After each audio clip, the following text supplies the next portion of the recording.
Mesdames et messieurs, bonsoir. C'est toujours un plaisir de vous retrouver pour l'essentiel de l'actualité. Voici le sommaire de ce jeudi 3 octobre 2024.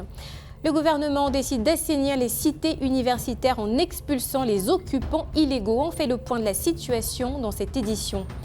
À Koumassi, les habitants suffoquent sous la poussière de l'explosion d'une cimenterie. Les détails à suivre dans quelques instants. Et les acteurs des agences immobilières agréées réfléchissent sur l'avenir du secteur. On l'annonçait en titre à l'instant ce jeudi matin dans les différentes cités universitaires d'Abidjan-Cocody.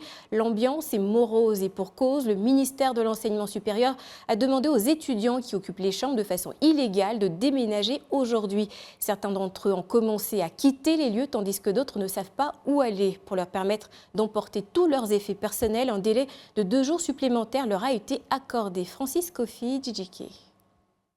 Ce matin, à la cité universitaire de Cocody-Mermoz, les étudiants se sont affairés à ramasser leurs affaires, notamment des matelas et des bouteilles de gaz, en vue de quitter les lieux. Là, c'est là, il pleut. C'est pas normal. On est des étudiants, pas des animaux. Ces étudiants occupent illégalement les différentes chambres de la cité. Ils ont reçu l'ordre du ministre de l'Enseignement supérieur, par le biais d'un communiqué, de quitter les lieux aujourd'hui avant 12 heures. D'abord, pour avoir les chambres, c'est compliqué. On n'arrive pas à avoir les chambres par la voie légale, comme eux-mêmes l'ont dit. Quand tu passes par le cours, si tu ne connais pas quelqu'un qui travaille au cours, tu ne peux pas avoir de chambre. Donc, nous, nos parents, mes parents vivent à Korogo. Je ne peux pas rester à Korogo pour venir à... J'étais orientée ici à Abidjan. Donc, je devais forcément vivre à Abidjan ici pour aller à l'école. Pourtant que je n'ai pas de parents à Abidjan. Mon papa est décédé, ça fait au moins 6 ans. On est venu là, vraiment, ça ne va pas. En tout cas, vraiment, l'État n'a qu'à faire quelque chose. Parce que c'est vrai que fait aussi, c'est vrai qu'il ne faut pas de bonnes choses d'après eux-mêmes. Mais ils sont venus aussi là, ils nous ont arrangé aussi. Mais vous dites qu'ils n'ont qu'à partir. On fait comment? Nous, on n'a pas papa, on fait comment? À la cité universitaire du campus de Cocody, l'atmosphère est similaire. La peur se lit sur le visage de tous les étudiants, qu'ils occupent les chambres légalement ou non. Ils s'interrogent sur le déroulement de l'opération d'évacuation. Pour ce problème, disant que les étudiants occupent et les chambres de façon illégale, je crois bien qu'on doit revoir ça. Parce que depuis l'année 2018 ou 2019, il y a eu des admissions. Ils ont lancé des admissions où les étudiants ont postulé cela. Mais depuis lors, je constate qu'ils n'ont pas fait et il n'y a plus eu d'admission comme de réadmission. Donc, pour cela, c'est difficile de dire à un élève qui n'est pas réadmis, et du moment qu'on ne lance pas des réadmissions, comment il va pouvoir faire des réadmissions et pour dire que non, il n'a plus accès à sa chambre? C'est difficile. Ceux qui n'ont pas de parents ici, qui sont à Dabakala, à Korogo, ils vont déménager. Ils vont aller où? Ils vont dormir dans les caniveaux. On s'inscrit aussi pour la thèse, pour avoir des reçus d'inscription, pour pouvoir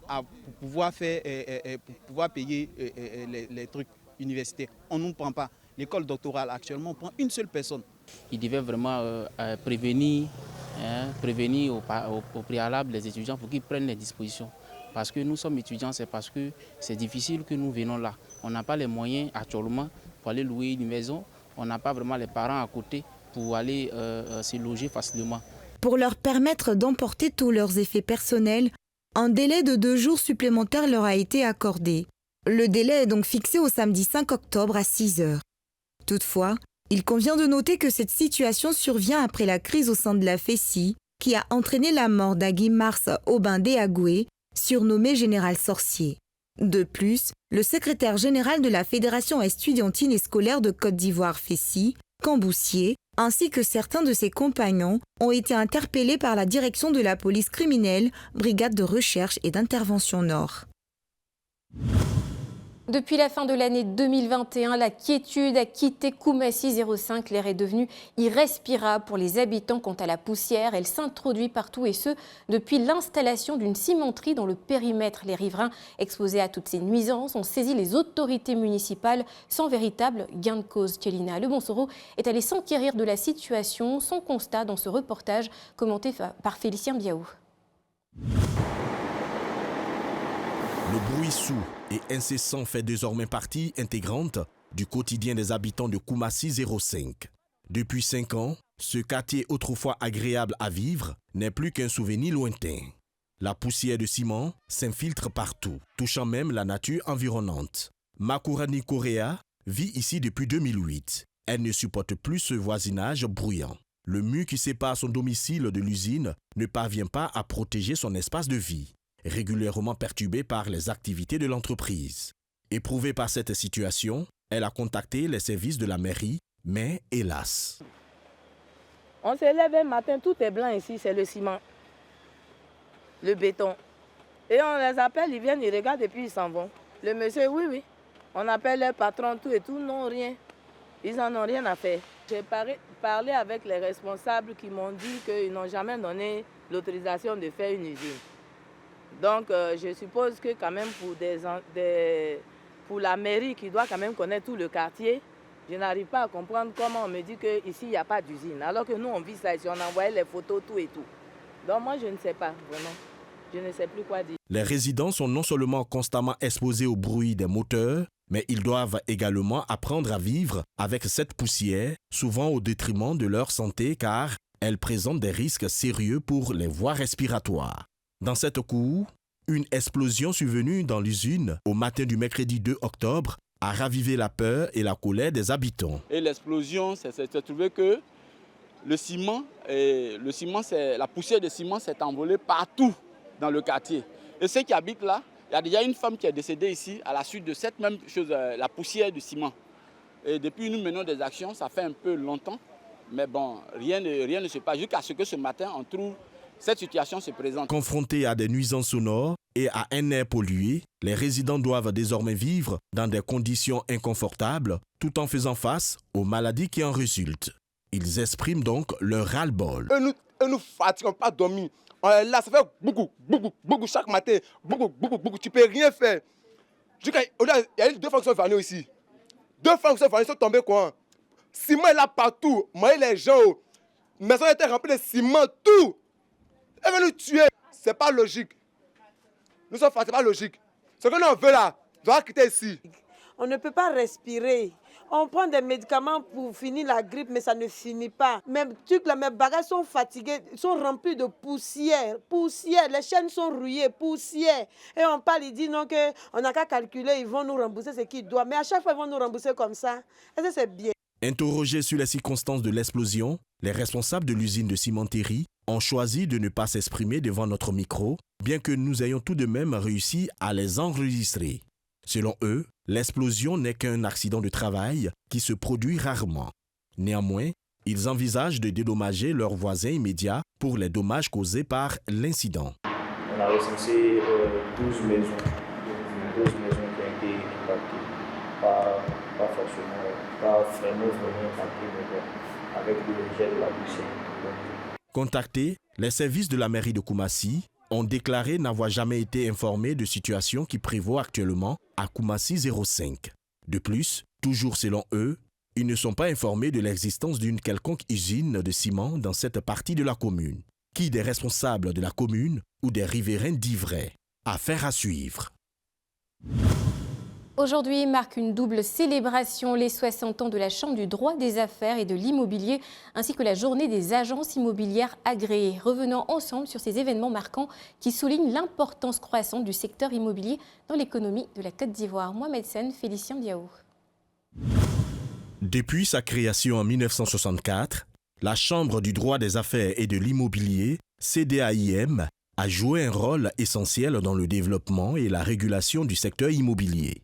En favorisant les échanges entre professionnels, elle a su s'adapter aux défis d'un marché en constante évolution. Aujourd'hui, la Chambre célèbre son 60e anniversaire à travers un événement majeur, la Journée des agences immobilières agréées, JAIA, une occasion idéale pour les professionnels de l'immobilier de se rencontrer, d'échanger et de conclure des affaires sécurisées grâce à des expositions, des panels et des conférences. Dans un contexte mondial d'exigences en matière de développement urbain durable et de logement, nous devions inlassablement jouer un rôle central d'apporteur de solutions face aux enjeux de notre temps. La digitalisation, la régularisation du marché, l'accès au logement décent et abordable, l'immobilier écologique sont autant de défis à relever avec responsabilité et rigueur.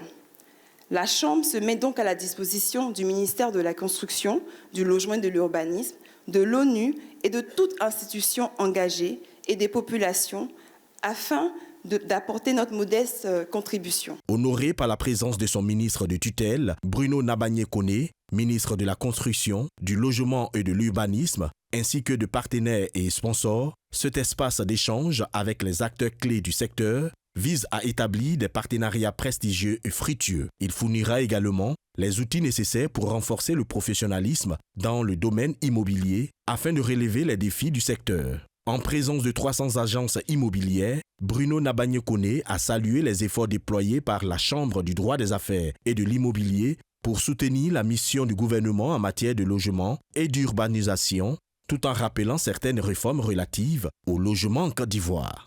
Ce rappel qui est justement dans le Code de la construction et de l'habitat, qui limite à 2 mois les loyers d'avance et à 2 mois les cautions exigées aux locataires. La mise en place d'un fonds de garantie du logement social, c'est un mécanisme indispensable qui va permettre aux ménages à revenus modestes ou irréguliers et même aux ménages non bancarisés de pouvoir accéder à des financements adaptés leur permettant d'aller vers la propriété immobilière ou de mieux se loger.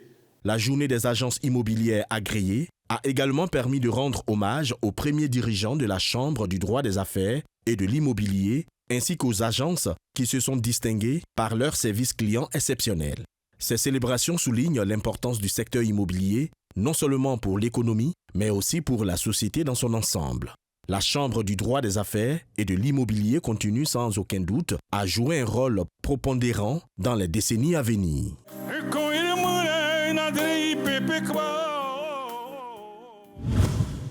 À présent, on s'intéresse à un phénomène de société. À l'ère du digital, le téléphone portable est devenu un outil omniprésent dans nos vies, influençant tous les aspects de nos relations, de la séduction à la rupture. La jalousie liée à l'utilisation des réseaux sociaux et la tendance à vérifier le téléphone portable en permanence peuvent créer des tensions dans une relation. Alors est-il nécessaire de donner un accès total de son téléphone à son partenaire, téléphone portable ami ou ennemi des couples? C'est un reportage que signe Sandrine Quadio, Ahmed Badini. Dans ce reportage, nous allons les appeler Marie et Julien. En couple depuis 3 ans, ils n'ont aucune réserve à l'idée d'échanger leur téléphone, même si cela pourrait éventuellement engendrer des problèmes dans leur relation. Ils continuent de partager leurs mots de passe et d'utiliser des applications communes, renforçant ainsi leur confiance mutuelle. Il faut lire, c'est dans ta main, non? C'est un message reçu, il faut lire. Parce qu'il a demandé une caméra en fait.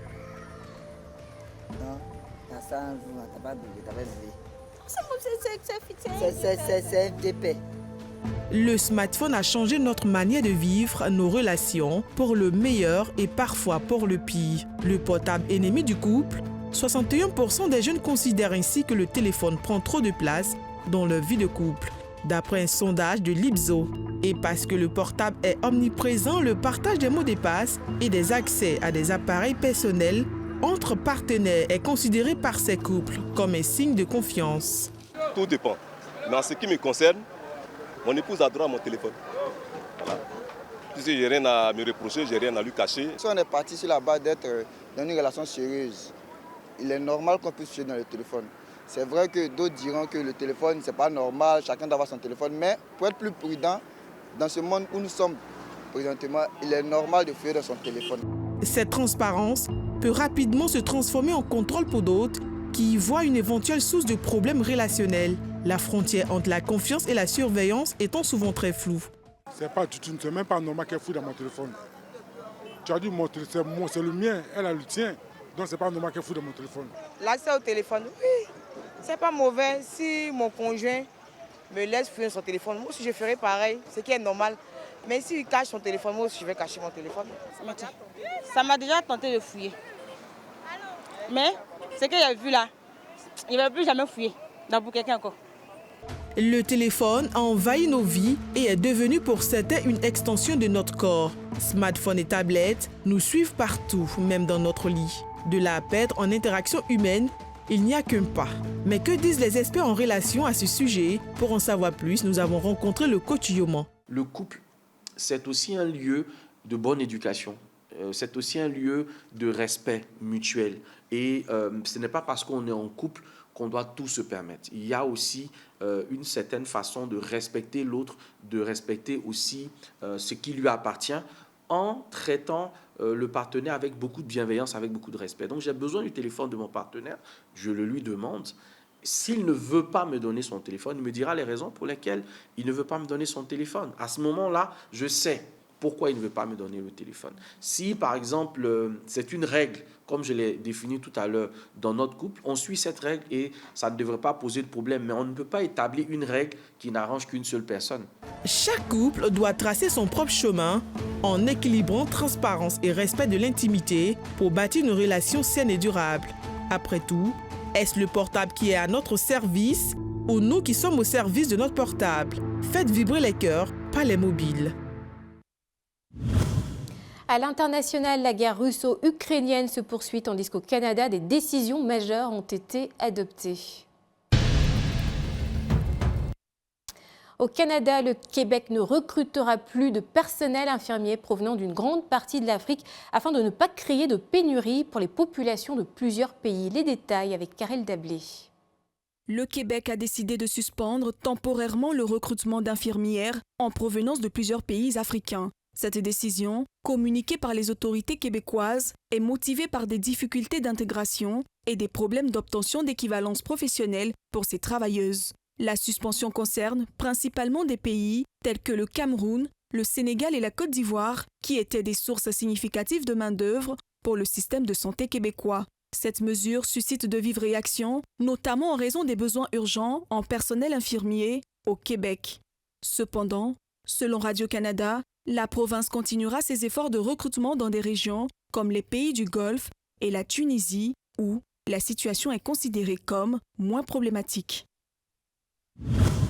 Les autorités russes ont annoncé avoir neutralisé 113 drones ukrainiens dans le courant de la nuit d'hier à aujourd'hui. Ces drones auraient été interceptés dans plusieurs régions proches de la frontière entre la Russie et l'Ukraine. Les détails avec Karel Dablé.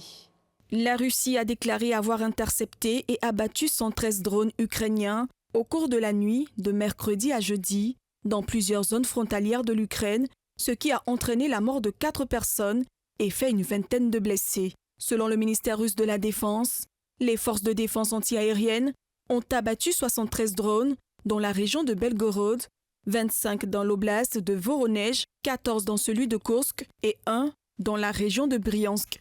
Moscou accuse Kiev d'intensifier ses attaques contre des cibles stratégiques sur son territoire, tandis que l'Ukraine n'a pas encore réagi à ces affirmations. Cet événement s'inscrit dans un contexte où les offensives par drone sont devenues une partie intégrante du conflit en cours.